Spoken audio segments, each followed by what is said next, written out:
OG members of the channel will remember that Bruh video production began with my brother and I making movie commentaries.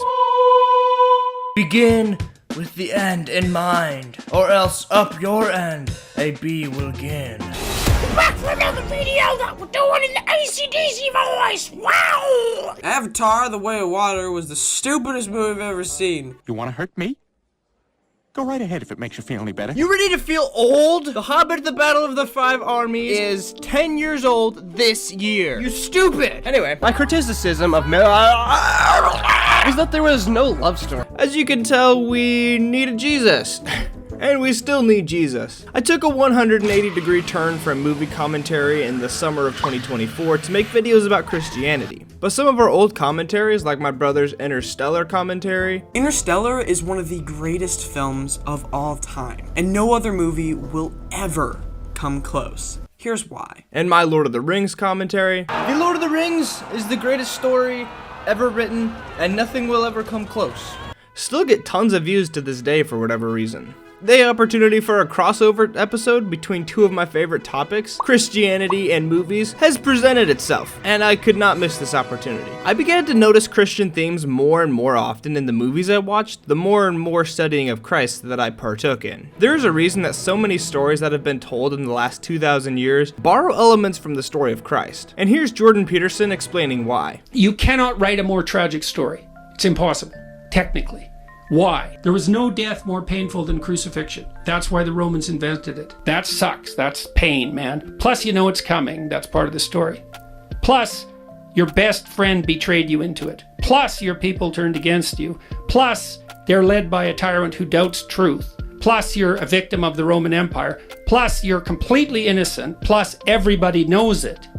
Plus, they choose a criminal to be released from this experience instead of you, even though they know he's a criminal and they know you're innocent. And you've done no wrong, and all you've done is help people. For example, and this is gonna sound wacky, but I first noticed Christ themes in this movie, Ice Age: Dawn of the Dinosaurs. I was in Florida when I rewatched this movie with my at the time future brother-in-law. My at the time fiance and the rest of the girls of the family were all away on a bachelorette trip, and so my future brother-in-law and I had to find something to do. Naturally, we acquired some food from Wendy's and Whataburger, played some Minecraft, and then sat down to watch the all-time classic Ice Age: Dawn of the Dinosaurs. In this movie, the saber-toothed tiger Diego grows tired of living with the family life with Manny and Ellie, who were recently expecting a baby. I'm not really built for chaperoning playdates. What are you talking about? That's your adventure, not mine. He wanted to go back to being a ferocious tiger and live the life that served himself. That's when Ellie and Manny, they ran back into him and discovered that they were both trying to find Sid, who had been kidnapped. Diego, what are you doing here? Sightseeing! Looking for Sid, same as you! In the climax of the movie, Diego defends and in-labor Ellie from multiple velociraptors. I'll protect Ellie. You stop those guys. But... Manny, if they reach her, it'll be too late. You have to trust me.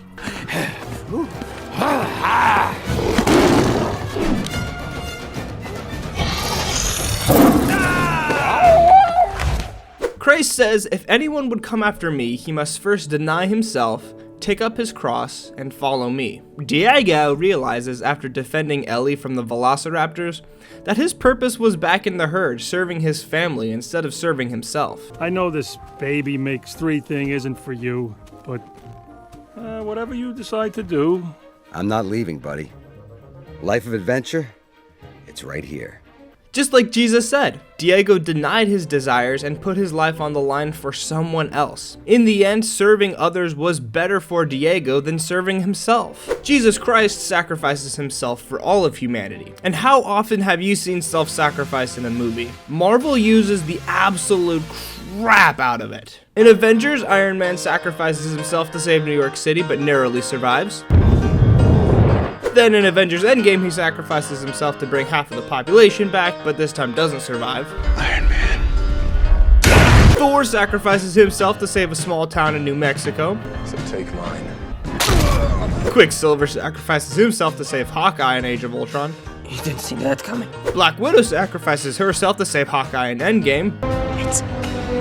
Vision sacrifices himself to prevent Thanos from getting an Infinity Stone in Infinity War. I just feel you. Deadpool sacrifices himself to save his timeline shortly before Wolverine joins him in Deadpool and Wolverine. I think I'm nervous about dying. Deadpool sacrifices himself to save Fire Fist in Deadpool 2. Tell me they got that in slow motion.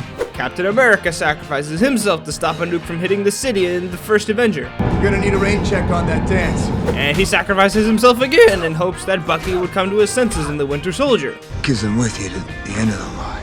Every mutant left in existence sacrifices themselves to give Wolverine a chance to change the past in X-Men Days of Future Past. And if you're enjoying this video as much as Storm is enjoying getting stabbed, and you want to support the channel, consider becoming a member. I'm building a library of videos for a Christian audience to communicate everything I've learned about Christian apologetics and theology into easily consumable and entertaining videos. This newest members only video is a breakdown of the moral argument for God's existence. Every new member helps me get one day closer to quitting my job and making videos full time. It's not just superheroes that use the Christ archetype. In Frozen, Anna sacrifices herself to save Elsa from Hans's sword.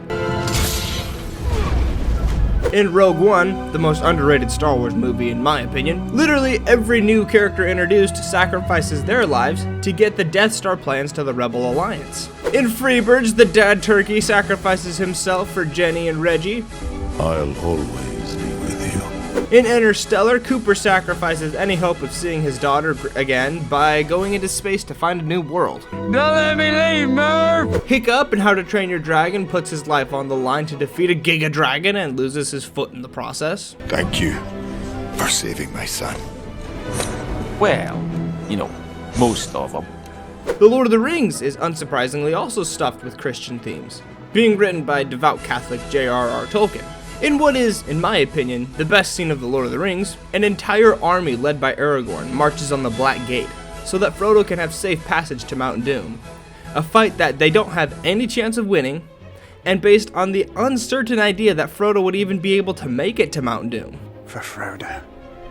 Every person at that battle was ready to sacrifice their lives. King Theoden leads the armies of Rohan to rescue Minas Tirith at the Battle of the Pelennor Fields, even though Gondor did not come to their aid earlier. Theoden loses his life in the defense of the city. Boromir kills a ton of Uruk-hai in defense of Merry and Pippin, and sacrifices his life to protect them.